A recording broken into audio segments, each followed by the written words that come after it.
Bienvenue dans les commandes, mesdames et messieurs. Bonsoir. Je sais que vous êtes très nombreux devant vos postes téléviseurs en ce moment en train de nous suivre puisqu'il s'agit de ce grand rendez-vous économique en République démocratique du Congo. Merci à vous qui étaient très nombreux à nous appeler et à réagir pour les numéros passés. Merci beaucoup depuis Brazzaville, merci depuis les universités à Kinshasa et aux environs. Alors, nous continuons ce soir avec ces nouveaux numéros des commandes. L'entrepreneuriat. L'entrepreneuriat comme moteur de la relance économique. Alors, défis, enjeux et perspectives. Et là, nous avons invité pour vous le professeur Nico Omeonga. Il est professeur des universités, auteur de plusieurs ouvrages. Et avec lui, toutes les questions seront passées au peine fin. Et déjà, j'ai dit bonsoir, professeur. Bonsoir, madame. Bienvenue dans les commandes. Merci Vraiment, de m'associer à ces vous débats. êtes un habitué Oui. des commandes. Oui. Alors, l'entrepreneuriat comme moteur de la relance économique dans beaucoup d'États dans le monde. D'ailleurs, puisqu'il s'agit ici des commandes, vous allez comparer aussi avec d'autres États déjà dans le monde qui ont déjà cette expérience, qui ont cette expérience de l'entrepreneuriat qui a relancé leur économie. Alors ici en République démocratique du Congo, d'ailleurs nous commençons déjà par comment présentez-vous l'entrepreneuriat et quel est les tableaux que vous pouvez faire ici en République démocratique du Congo? Merci pour l'occasion que vous m'offrez ce soir afin de partager avec les nombreux téléspectateurs disséminés à travers les pays, même à travers le monde. Madame, je voudrais d'entrée de jeu fixer l'opinion par rapport à ce concept en vogue, entrepreneuriat qui est un concept d'essence économique, mais qui aujourd'hui est pris de bout en bout par les politiques parce que les États, comme vous l'avez dit, ont senti la nécessité d'implémenter ou d'engager ces phénomènes, ces processus pour résoudre et relever les défis économiques.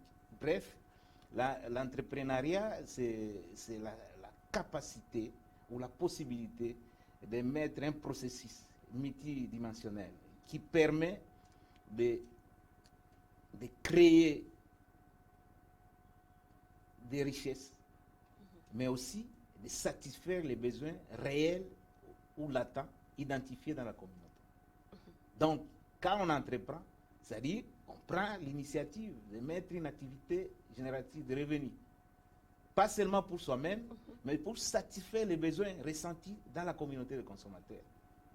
Voilà, il y a la dimension économique, la dimension sociale, la dimension culturelle, c'est même environnementale. Parce que quand on parle de l'entrepreneuriat, il faut tenir compte de toutes ces dimensions économiques, parce qu'on crée des richesses, sociales, parce qu'on crée des emplois, environnementales, parce qu'on doit tenir compte de la responsabilité sociale, pas écorner l'écologie comme l'environnement. Et donc, c'est un instrument entre les mains des politiques pour relever les défis économiques. Alors, relever les défis économiques, professeur, nous sommes toujours là. Alors, comment est-ce que l'entrepreneuriat peut booster une économie dans un État? Oui, l'entrepreneuriat peut booster une économie. Je dois me faire comprendre ici. Je ne dis pas que l'entrepreneuriat est une panacée. Mais aujourd'hui, et tenant compte des contextes qui est le nôtre, l'entrepreneuriat demeure la voie idoine et la voie royale pour booster l'économie. Parce que l'économie, en réalité, c'est quoi l'économie? On parle, aujourd'hui, nous sommes bités à des problèmes économiques. C'est parce qu'on n'arrive pas à satisfaire les besoins de nos communautés de base, mais aussi on n'arrive pas à créer des richesses, des revenus. Or, l'entrepreneuriat étant un instrument qui permet à un homme, à une femme, de créer des richesses. Parce que quand on crée des richesses, l'avantage, c'est qu'on va payer quelque chose à l'État. L'État, tout État normal ne vit que des impôts et taxes qui prélèvent auprès des de ceux qui créent cette richesse. Or, s'il n'y a pas de création de richesse, l'État n'a pas la possibilité de collecter les impôts et taxes. Parce qu'en réalité, c'est quoi? La dynamique ou la performance économique, aujourd'hui, se mesure par le PIB. Or, le PIB, c'est la sommation des valeurs ajoutées. Et les valeurs ajoutées, on peut l'obtenir parce qu'un entrepreneur, c'est quelqu'un qui apporte une valeur ajoutée, qui crée une valeur. Parce qu'il a identifié un besoin de la société, il doit apporter une solution alternative, donc il crée la valeur. Donc, l'entrepreneuriat demeure aujourd'hui comme un instrument, comme un moyen pour booster l'économie.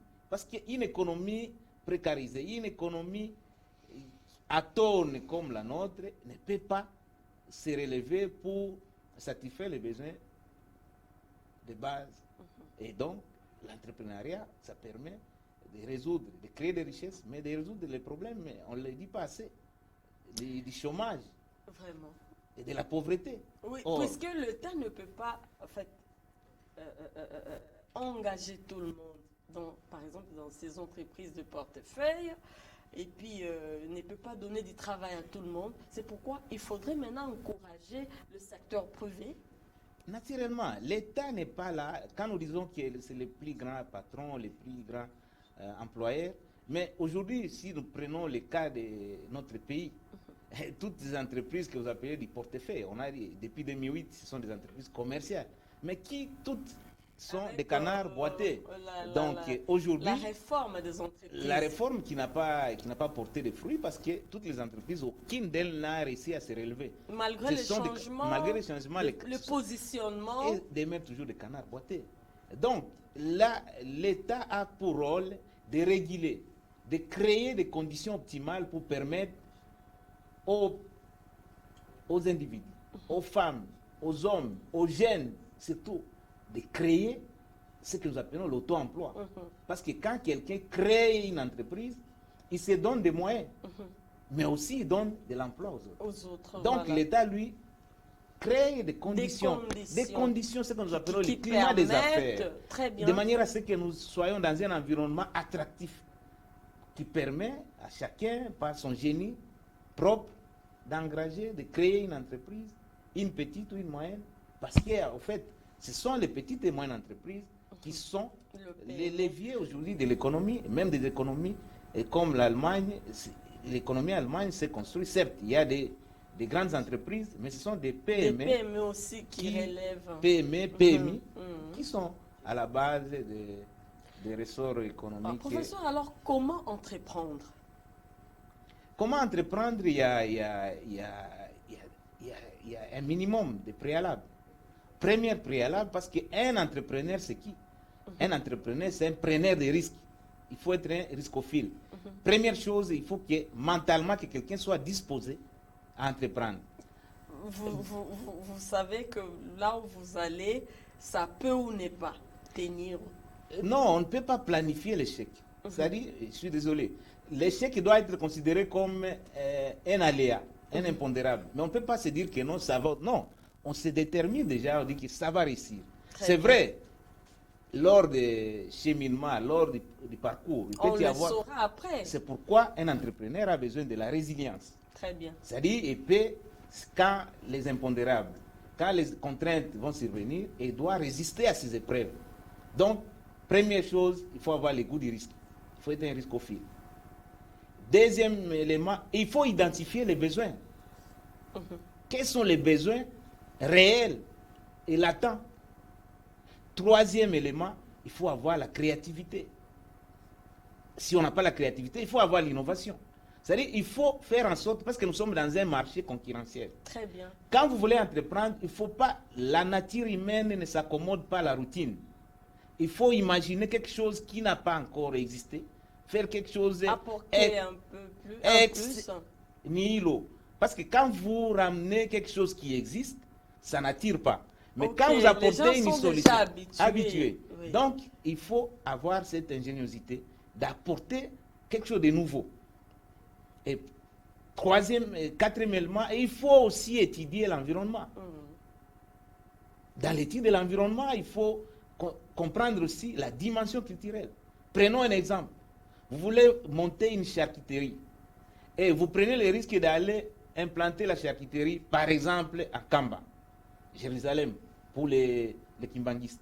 Or, nous savons, et vous voulez mettre une charcuterie à base de viande de porc. De porc, c'est ça. Et pourtant, un kimbanguiste normal, juste ne peut pas toucher au porc, au porc, à la viande de porc. Donc, si vous n'avez pas fait une analyse, une étude du marché, pour savoir quels sont les besoins ressentis, alors vous risquez de mettre une charcuterie en Kamba et faire faillite. Pourquoi? Parce que tu n'as pas bien étudié, identifié les besoins ressentis.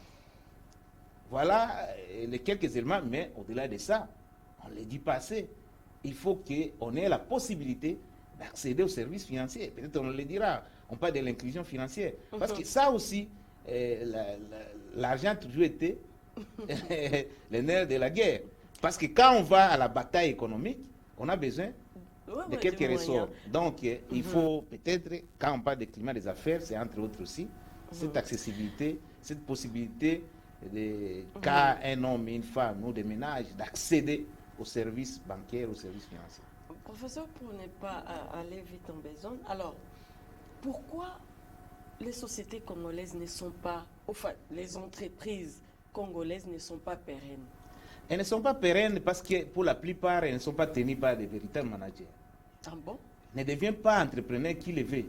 C'est-à-dire, au-delà, si on continue à considérer l'entrepreneuriat comme un simple art, ça pose problème. L'entrepreneuriat est à la fois un art et une technique, mais aussi une science. Raison pour laquelle, dans des pays organisés, je vous ai dit, vous m'avez présenté comme professeur universitaire. Aux côtés des universités, il y a des pépinières d'entreprises, il y a des incubateurs.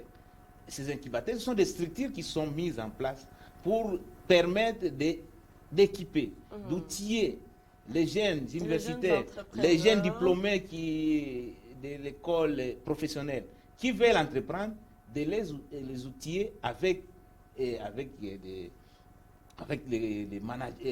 la culture managériale, l'entrepreneuriat, le marketing. Parce que tout ça, quand on n'est pas un bon manager, tu peux entreprendre et ne pas atteindre l'objectif pour lequel on s'était assigné. Donc, il y a la nécessité de renforcement, comme on le dit souvent, renforcement des capacités. Vous avez des atouts innés, mais vous avez aussi besoin. On va vous montrer comment tenir, parce que très souvent, si on ne sait pas, j'ai toujours dit, dans une entreprise, dans une PME, il y a deux grandes décisions. La décision pour la sortie des fonds, c'est-à-dire les dépenses, mais la décision aussi pour la rentrée des fonds. Or, pour prendre une telle décision, vous devez avoir un minimum de la culture bilantaire. Il faut avoir un minimum de comptabilité qui vous permet de voir quels sont les moyens, quelles sont les dépenses à engager, quelles sont les recettes qu'il faut mobiliser. Donc, il y a au côté, un entrepreneur doit avoir un minimum de culture comptable. Professeur, alors s'il faudrait avoir une entreprise internationale, une entreprise à la dimension internationale, qu'est-ce qu'il faudrait? Et qu'est-ce qui doit attirer aussi les autres qui sont déjà au niveau de la diaspora, par exemple, de retourner au pays et de venir investir ici? Tout ce qui peut les attirer, c'est le climat des affaires.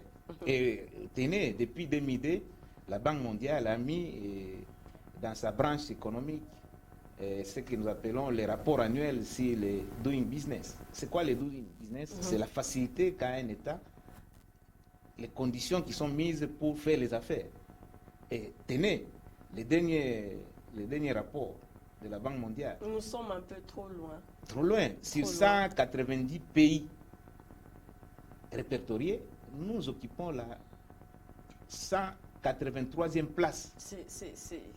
Et déjà, ça, c'est sur le plan mondial. Mais sur le plan africain, si 54 pays répertoriés, nous, c'est 49e place que nous occupons. Donc, la facilité de faire les affaires, alors que pendant ce temps, des pays comme l'île Maurice, des pays comme Botswana, le Kenya, tout ça, occupent Karakor à la tête, et même le Rwanda. Donc, ce sont là, il faut un climat des affaires attractif. Quand il y a un climat d'affaires attractif, ça peut attirer et les investisseurs locaux et même la diaspora. on a toujours dit... Une opinion pense que la République démocratique du Congo a des institutions peut-être pas trop fortes qu'il faudrait renforcer. Il faudrait qu'il y ait des institutions fortes pour attirer aussi des investisseurs sérieux. L'institution forte, c'est entre autres. Vous voyez, quand on veut mener dans l'étude du marché, C'est toujours dans l'étude du marché, il y a des analyses que nous enseignons à nos apprenants. Il y a ce que nous appelons short analysis. Ça, c'est en anglais. C'est ce que nous appelons aussi à forme, c'est-à-dire atout, faiblesse, menace et puis opportunité. Mais aux côtés de cette analyse, il y a ce qu'on appelle l'analyse PESTEL. P comme politique, E économique, S social, T technologique, et E environnemental et L légal. C'est-à-dire, pour que quelqu'un vienne investir, politique, il doit voir est-ce que la stabilité politique est là. Oui. C'est-à-dire, quand lui il vient investir, c'est une dimension pérenne, c'est-à-dire il investit pour la durée. Donc il doit d'abord se rassurer que est-ce que les institutions en place, ce sont des institutions crédibles et stables. Est-ce que ça inspire confiance? Est-ce qu'on ne peut pas un jour se réveiller, on apprend qu'on assiste au pillage? Est-ce qu'on ne peut pas un jour se réveiller, on assiste à ce que nous avons décrié l'autre fois, la nationalisation, la zaréanisation, où on arrache les biens des investisseurs, on confie à des mains inexpertes. Donc, ça c'est la stabilité politique. C'est-à-dire quand on se rassure que nous avons des institutions politiques stables, crédibles, ça peut attirer les investisseurs parce qu'il est rassuré que quand il vient investir dans le pays, dans notre pays, il a l'assurance qu'il ne va rien perdre. Économique, mais il faut voir aussi les indicateurs économiques. Parce qu'il ne suffit pas seulement d'identifier les besoins. En réalité, ce qu'on doit aussi identifier, c'est le pouvoir d'achat. Dans un pays où le taux de chômage avoisine 70 ou 80%. Donc, quand il y a le taux de chômage élevé, donc les gens n'ont pas un pouvoir d'achat. Et quand il n'y a pas un pouvoir d'achat, aucun investisseur sérieux peut prendre le risque de venir investir. Parce que quand on investit, on n'est pas philanthrope. C'est ça. On investit pour gagner. C'est une activité lucrative. Et aussi, le social, je vous le dis, mais si le taux de chômage est très élevé, si la précarité, l'exclusion, la pauvreté ambiante, en fait, comment quelqu'un peut venir investir s'il n'est pas rassuré? Parce qu'on ne le dit pas assez. Si Jean-Baptiste Seye, à l'époque, disait que la théorie de l'offre crée sa propre demande, c'est-à-dire la loi des bouchers. À l'époque, on disait que créer seulement les biens et services, il y aura quelqu'un qui va acheter. Or, aujourd'hui, il y a une autre réalité. Parce que depuis le 29 septembre de 1929, on a assisté pour la première fois à la crise de surproduction. Parce qu'à l'époque, quand on parlait de crise, c'était la rareté, c'est-à-dire qu'il n'y avait pas assez de biens et ressources. Oui. Mais cette fois-là, il y a eu tellement de biens qu'il n'y avait pas de gens pour acheter. Il y a une faible demande. Il n'y a pas de demande. Aujourd'hui, hier, l'offre était l'élément déterminant, mais aujourd'hui, c'est la demande. C'est pourquoi il y a des cours comme management, comme marketing. C'est-à-dire qu'il faut d'abord identifier les besoins, la demande solvable. C'est-à-dire dans un pays où les taux, aujourd'hui, quand je dis que le Congolais, il a combien? Vit avec $1,5, $1,24 du reste, par jour. Mais comment quelqu'un, un investisseur sérieux, peut venir engloutir son argent? Donc, toutes ces données-là, il doit tenir compte aussi. On ne les dit pas assez. La desserte en eau et en électricité. Mais si cela pose problème, comment quelqu'un peut tenter de venir investir dans un pays où les taux de desserte en eau potable est moins de 30% et en électricité moins de... Et même les paix de moins de 10% d'électricité, c'est toujours ça pose problème. Je doute fort que l'énergie que nous utilisons là provient de la SNEL. Donc tout ça, tous ces goulots d'étranglement, toutes ces contraintes, ces impondérables, sont de nature à ajouter à cela la tracasserie. Donc, des tracasseries tout cela sont des paramètres auxquels évoluent les investissements en République démocratique Non, du c'est pourquoi Congo. ça n'évolue pas. Parce que le climat d'affaires n'est pas attractif. L'environnement est morose. L'appareil judiciaire, L'appareil judiciaire, vous savez, dans notre pays, parce d'ailleurs, que c'est nous ce qui avons doit adhéré, aussi attirer les nous avons adhéré à investisseurs. l'OADA. Mais il y a combien de tribunaux de commerce? Parce que quand D'abord, ça l'investisseur vient, pose problème ici. il faut que sur quelqu'un se place. rassure que quand il a des problèmes avec l'autorité politique, il peut porter ces problèmes-là devant les tribunaux de commerce. Je ne parle pas des tribunaux d'ordre administratif ou d'ordre judiciaire, mais les tribunaux de commerce. Ça doit être partout. C'est pour avoir la sécurité juridique et la sécurité judiciaire. Certes, on peut dire que la sécurité juridique est là. Il y a des textes. Mais ces textes-là, est-ce qu'on les respecte? On les applique. Mais la sécurité judiciaire, c'est les juges. Les jugements qui sera rendu. Est-ce que le jugement va être toujours sur la tête du client ou ça doit être un jugement impartial? Parce que c'est la justice. Même nous sommes ici dans une chaîne chrétienne. On dit que la justice élève une nation. Dans quel état se trouve notre justice? Parce que tous ces goulots d'étranglement participent au frein, participent au blocage de l'entrepreneuriat. C'est vrai, on a toujours dit qu'il faut être riscophile, je l'ai dit. Autant l'entrepreneur a le goût du risque, autant l'entrepreneur, c'est un gibier perré. Dans des conditions de sécurité, dans des conditions d'insécurité généralisée, d'absence totale de paix, personne ne peut prendre le risque de venir investir. Et ajouter à cela le désert financier qui nous caractérise. Comment voulez-vous si c'est seulement 5% de PIB, c'est-à-dire 2,5 milliards qui soient alloués à l'économie? Et à quel taux? Après, on le dira, parce que l'inclusion financière, dans quelles conditions? Toujours à des taux prohibitifs et avec un échéancier écourté. Donc, tout ça, ce sont des conditions qui ne favorisent pas la promotion des investissements, bien qu'il y ait une agence nationale de promotion des investissements. L'ANAPI, Vous voyez que ça malheureusement. bat de l'aile parce que les conditions dans lesquelles l'ANAPI évolue ne favorisent pas. Alors, professeur, quel est le rôle que devrait jouer l'ANAPI? L'ANAPI devrait jouer, comme on dit, il devrait promouvoir les investissements. Vitrine. Il devrait présenter les pays comme il le fait, l'environnement. Mais il ne suffit pas seulement de présenter par les discours. Mais quand les gens y viennent, quand les entreprises qui sont dedans, parce que comment est-ce que les investisseurs privés viennent dans un pays? C'est quand ils voient déjà les entreprises publiques, comment elles sont prospères. Déjà. Parce que les entreprises, c'est ce qui attire les aussi. entreprises publiques, d'une manière, elles sont aussi des consommatrices des services ou des prestations Bien des sûr. entreprises privées. Mais si les entreprises publiques, telles qu'elles sont devenues des canards boités, mais comment quelqu'un qui veut investir dans les domaines, par exemple, de fourniture, peut prendre les risques parce qu'il sait à qui va-t-il livrer les services ou les biens qu'il va produire. Donc, déjà, c'est un indicateur. Si les entreprises publiques sont prospères, les entreprises privées aussi les seront aussi. Mais si elles sont telles qu'elles fonctionnent là, avec des gens qui n'ont aucune culture managériale, qui sont placés à la tête de ces entreprises, au lieu de les faire prospérer, au contraire, ils les engloutissent. Je ne pense pas qu'un investisseur sérieux, mais en dépit de tout ça, l'État, dans son rôle régalien, devrait en principe créer des conditions minimales, optimales, voulais-je dire, pour que les jeunes que nous formons à l'université prennent les risques. Parce que vous n'allez pas demander à des vieillards, à des adultes de prendre les risques. Très souvent, ce sont des jeunes qui prennent les risques.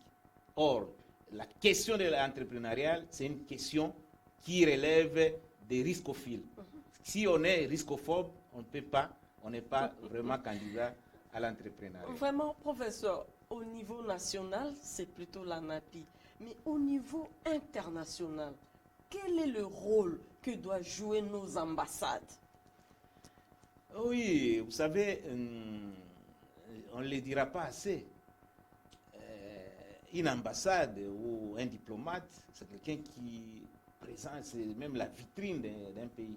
Mais comment voulez-vous, la manière dont nos chancelleries sont précarisées, parce qu'avant de vendre un produit, il faut se vendre soi-même. Soi-même, Mais oui. si vous-même vous présentez Quelle est l'image une des marques image de nos qui n'est pas attractive, mais comment vous allez dire à des investisseurs étrangers de venir alors que vous-même, là où vous êtes, vous ne faites pas le rôle d'un diplomate? Est-ce que parce que vous n'avez pas des aptitudes? Non. C'est parce que vous n'avez pas tous les moyens de votre politique. Donc, il faut commencer à viabiliser ces chancelleries, parce que c'est ça l'image du pays.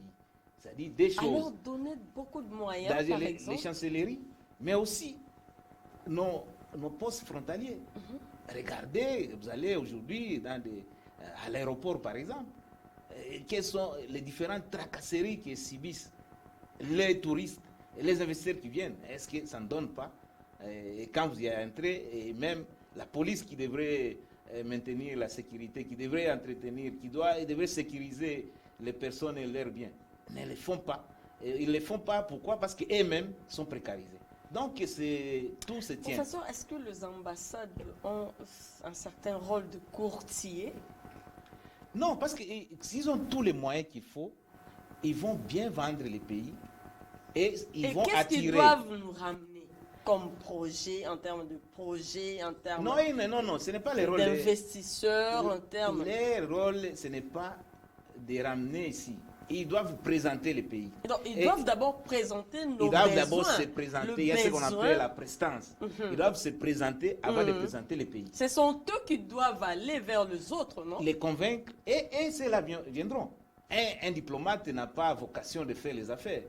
Mais il a la mission de persuader, de convaincre les investisseurs pour leur présenter le climat attractif de notre pays.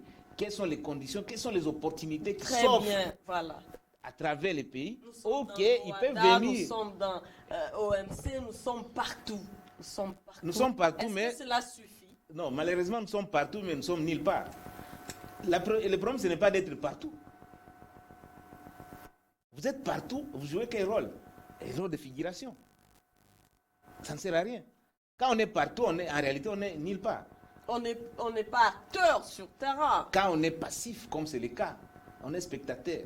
Nous sommes aujourd'hui devenus un espace de consommation. Dans la zone de libre-échange, qui sommes-nous? Non, nous sommes passifs. Nous sommes spectateurs. Qu'est-ce que nous offrons?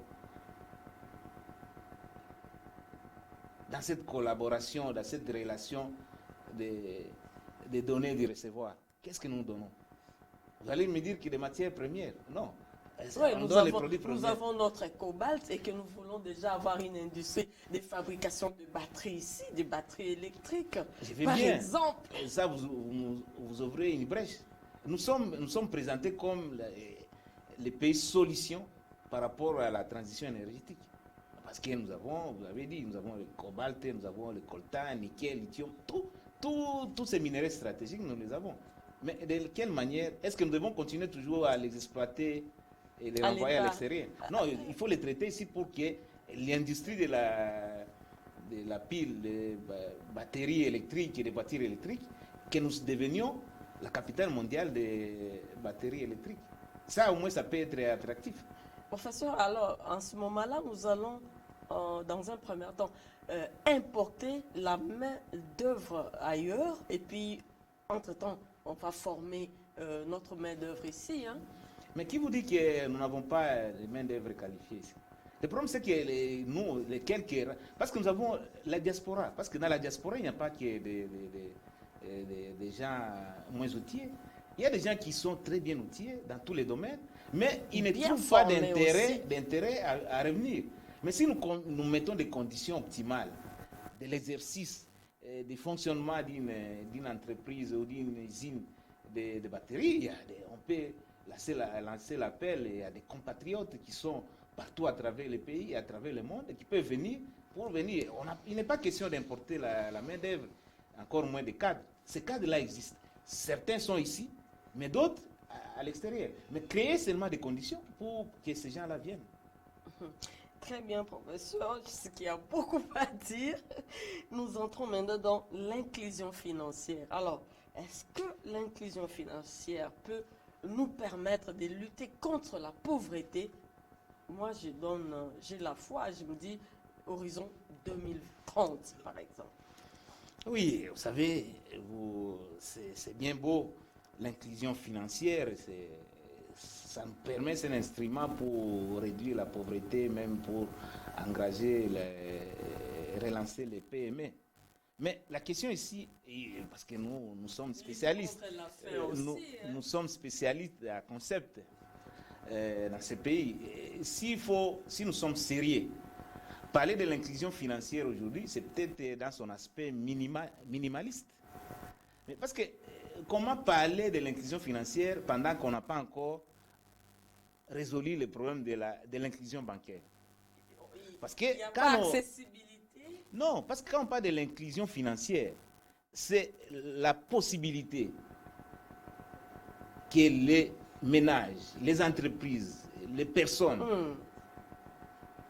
ont d'accéder aux services financiers à moindre frais. Mais je vous ai toujours dit ici que nous n'avons pas de banque. Il n'y a qu'une communautarisation bancaire. Parce que les quelques rares banques, quelques boutiques bancaires qui existent, mais à quel taux accorde-t-elle le crédit? C'est toujours à des taux prohibitifs et à des échéances très réduites. Ça, ce ne sont pas des banques. Ça, c'est la première chose. Une autre adéquation. Les quelques vingtaines de banques, elles sont où? Pour la plupart, si pas toutes, c'est dans des grandes villes. Principalement ici à Kinshasa, à Lubumbashi, à Goma, à Kisangani. Or, je vous ai toujours dit que dans notre pays, toutes les statistiques indiquent que la grande majorité de la population congolaise est dans l'arrière-pays. 70% des Congolais. Il n'y a presque pas d'accès Alors, mais comment voulez-vous? Aux services financiers. Tous les experts en économie et développement savent que non.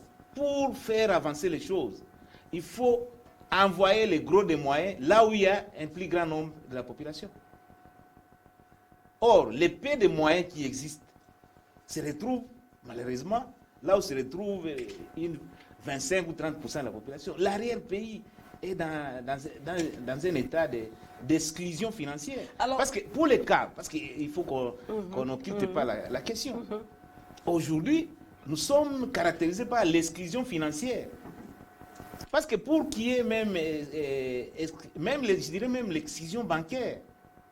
Parce que pour parler même de l'épargne, par exemple. Combien de gens ont des comptes bancaires?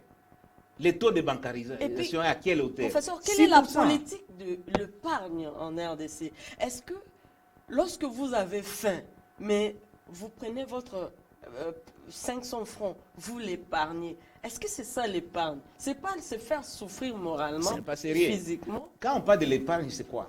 L'épargne, c'est quand vous prenez les revenus moins la consommation, c'est ce qui vous reste. Mais si on vous donne déjà ce qui ne vous permet pas de consommer, mais vous allez épargner quoi? Vous allez épargner quoi? Non, est-ce que c'est ça l'épargne? Ce n'est pas sérieux. Non, l'épargne, c'est-à-dire que quand on vous a donné, vous avez consommé, les résidus, c'est ce qui vous allez mettre comme épargne.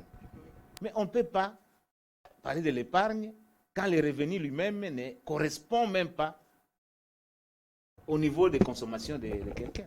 Donc il n'y a pas d'épargne. Revenons d'abord à la question, parce que vous allez parler de l'inclusion financière. Dans des pays sérieux, des pays modernes, on parle de l'inclusion financière, c'est parce que nous avons des types d'institutions financières. Professeur, vous pouvez aussi appuyer avec un exemple, puisque nous sommes dans l'économie du monde, sous d'autres cieux, comment est-ce que ces pays vivent l'inclusion financière? L'inclusion financière, c'est ce que j'en viens. Parce que l'inclusion financière, il faut d'abord comprendre d'abord les institutions financières. Nous avons les institutions financières bancaires et non bancaires. Dans d'autres cieux, ce que nous appelons la SONAS ici, c'est une institution financière. Si. FPI, institution financière. INSS ou CNSS, institution financière. SENSAP, c'est pour tout ça, ce sont des institutions financières entreprises non bancaires. Et aux côtés de ça, nous avons des institutions bancaires, toutes les banques que nous avons. Mais qu'est-ce que nous constatons? Pour qu'il y ait une inclusion financière, il faut que nous ayons accès aux services financiers. Or, ici, déjà, je vous ai toujours dit, je me suis toujours battu pour qu'il y ait la bourse. Parce que quand il y a la bourse, il y a beaucoup de services financiers auxquels on peut avoir accès. Très bien. Mais ici, en réalité, on peut parler de l'inclusion bancaire. Alors, Or, l'inclusion bancaire elle-même pose problème. Le taux de bancarisation est très autour de faible. 6%. C'est-à-dire la faible. grande majorité de la population est exclue du système bancaire. Nous vivons plus de l'exclusion financière que de l'inclusion financière. Or, je vous ai dit, il faut d'abord, pour avoir l'inclusion financière, il faut avoir l'inclusion bancaire. Il faut avoir la digitalisation, la numérisation de la finance. Toutes ces choses, je vous ai toujours dit ici, les faibles taux de pénétration numérique. Donc, pour parler de l'inclusion financière, il faut que vous et moi, que nous ayons accès aux services financiers.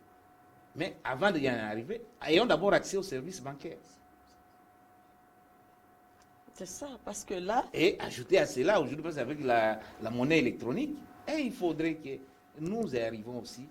On peut peut-être, dans les moindres mesures, ce que nous assistons à la messagerie financière, c'est bien. Parce que l'inclusion financière, ça permet de nous tirer de la pauvreté, parce que les ménages, les hommes, les femmes, pourront avoir accès au crédit et créer des activités génératrices de revenus. Or, la politique de crédit n'existe pas dans notre pays. Voilà, on nous signale qu'on tend vers la fin. Professeur, c'est très important. Restons un peu ici dans l'inclusion financière. Alors, comment peut-on... quels sont les paramètres ou les conditions pour vraiment aider la RDC à parler ou à matérialiser l'inclusion financière? Et il faut revitaliser les institutions financières et créer des conditions d'accès au crédit. En fait, par où commencer? Mais viabiliser, parce que les institutions financières, ça existe. Il faut les revitaliser. Bon, Professeur, par exemple, aujourd'hui, la SONAS, on était pendant longtemps dans les monopoles des assurances. Mais aujourd'hui, avec la libération des assurances, mais les trois autres qui se sont ajoutés, c'est toujours tenu par les étrangers. Aucune compagnie, à part la SONAS, qui est une compagnie congolaise. Tous les autres, là, sont des compagnies étrangères. Donc, il faut créer des conditions d'accès au crédit. Donc, il faut viabiliser l'institution financière et créer des conditions d'octroi de crédit. Professeur, alors, en ce moment-là, quelle serait la place de la caisse d'épargne, la CADECO, par exemple? Apparemment, parlons un peu de la CADECO. Bon, comme on l'a dit, parce que Sofide, CADECO, ainsi de toutes suite. ces institutions, Sofide, c'est une banque de développement. C'est-à-dire, avec la Sofide, c'est la seule banque qui peut donner des crédits de plus de 10 ans, plus de 20 ans. Mais vous voyez comment on a imaginé. Est oublié parce qu'on a la Sofide a fait des lignes de crédit en faveur, malheureusement, en faveur des politiques, mais qui n'ont pas pu rembourser. Ok, c'est ça la faillite. La faillite est devenue à ce niveau-là. Mais c'était quand même une très bonne... Oui, parce que dans tous les pays, il y a ce qu'on appelle la spécialisation bancaire. Nous avons des banques d'investissement, banques de développement, banques de crédit agricole. Tout ça, même la banque de crédit agricole. On a dit que non, les sols vont prendre la revanche sur les sous-sols. Mais avec quoi? On n'a pas de banque de crédit agricole. Alors, ça a existé. Mais qui ont mis par terre? C'est toujours encore les vraiment politiques. Heureusement. Toutes ces banques-là, il y a moyen. Et tout ça, pour le faire, il faut un nouveau leadership. Il faut recrédibiliser les institutions politiques. Parce que là, j'ai toujours dit, la volonté politique, c'est la volonté souveraine. C'est celle qui commande toutes les autres volontés. Ayons de bons managers. Ayons des technopolitiques. On nous signale déjà que c'est la fin, mais je veux que vous puissiez terminer en termes de pistes de solutions. Le Premier ministre Sama Lukonde qui a lancé, je pense que c'est une très bonne chose. Il faudrait commencer par développer le 140 de territoire. Il faut commencer par le territoire, développer les territoires, les villages, les agglomérations. Là, vous commencez par là directement. quelles sont les pistes des solutions en termes d'entrepreneuriat. Il faudrait commencer par le territoire. S'il faudrait commencer par là, alors quelles sont les pistes de solutions? Voilà, avant de répondre à cette question, je voulais placer un mot. Parce que nous parlons de l'entrepreneuriat, je voulais d'abord remarquer pourquoi nous disons que l'entrepreneuriat, c'est une solution aujourd'hui. Mais puisque prenons un aspect. Aujourd'hui, le dernier rapport de la BAD, Banque africaine de développement, indique qu'ici en Afrique, chaque année, il y a 13 millions de nouveaux, de jeunes qui arrivent dans le marché d'emploi. Mais sur les 13 millions, il n'y a que 4 millions de jeunes qui trouvent de l'emploi. Le chiffre est très faible. Et quand nous venons ici dans notre pays, il y a aussi presque 2 millions de diplômés d'État et de cadres universitaires qui arrivent chaque année, mais on n'arrive même pas à créer 100 000 emplois. Avec la Covid, on ne le dit pas assez. Toujours en Afrique, la Covid jusqu'ici a réussi à détruire au moins 20 millions d'emplois. Mais pour remplacer, pour avoir ces emplois, je crois que l'entrepreneuriat c'est la meilleure solution. Oui, une alternative pour relever ces défis. Parce que tous ces emplois à créer. Mais revenons à la question, vous dites que le Premier ministre Samalou Kondé dit donner la chance au territoire. Il a pensé que pour parler du développement ou de la relance économique, il faudrait commencer par développer les territoires, les agglomérations, les Congo profonds en fait. Non, c'est clair. Bon, pour une fois, il a ce qu'il a dit. Je pense que nous terminons avec ça en termes de pistes de solutions. Ce qu'il a dit, c'est vrai. C'est ce que je disais tantôt. En termes de développement. Mais le problème de nos dirigeants, c'est quoi? Le problème, ce n'est pas de dire. Parce que c'est ce que nous appelons l'antivaleur. L'antivaleur, c'est quoi? Quand le fossé devient très grand entre les discours et la réalité que nous vivons, ça pose problème. C'est normal. Parce que le gros de notre population est dans l'arrière-pays. C'est normal que pour engager, il faut à ce niveau. D'accéder aux banques. Il n'est pas question de donner la chance. C'est de l'obligation. C'est un droit. De l'obligation et de la responsabilité de l'État. De créer des conditions de modernisation de ces structures. Des choses.